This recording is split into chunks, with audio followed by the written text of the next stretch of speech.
হে আমার মালিক, আমি বোকা ছিলাম বলেই হয়তো বা তোমার অতি বুদ্ধিমান বান্দারা আমারে ঠকিয়ে গেল, আমার জীবন থেকে ঈদের আনন্দটাও কেড়ে নিল। হে আরশের মালিক, তোমার দরবারে শুধু একটাই ফরিয়াদ, যারা আমার জীবনটারে ধ্বংস করে, আমার জীবন থেকে ঈদের আনন্দটা ছাই করে দিয়ে যারা এই দুনিয়াতে সুখের প্রাসাদ সাজাইলো, তুমি তাদের হিসাবটা এই দুনিয়াতেই বুঝিয়ে দিও, তারা যেন হারে হারে টের পায় তুমি এখনো আছো,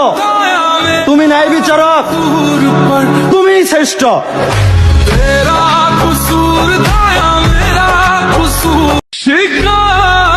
হে আমার মালিক, আমি বোকা ছিলাম বলেই হয়তো বা তোমার অতি বুদ্ধিমান বান্দারা আমারে ঠকিয়ে গেল, আমার জীবন থেকে ঈদের আনন্দটাও কেড়ে নিল। হে আরশের মালিক, তোমার দরবারে শুধু একটাই ফরিয়াদ, যারা আমার জীবনটারে ধ্বংস করে, আমার জীবন থেকে ঈদের আনন্দটা ছাই করে দিয়ে যারা এই দুনিয়াতে সুখের প্রাসাদ সাজাইলো, তুমি তাদের হিসাবটা এই দুনিয়াতেই বুঝিয়ে দিও, তারা যেন হারে হারে টের পায় তুমি এখনো আছো, তুমি ন্যায় বিচারক, তুমি শ্রেষ্ঠ।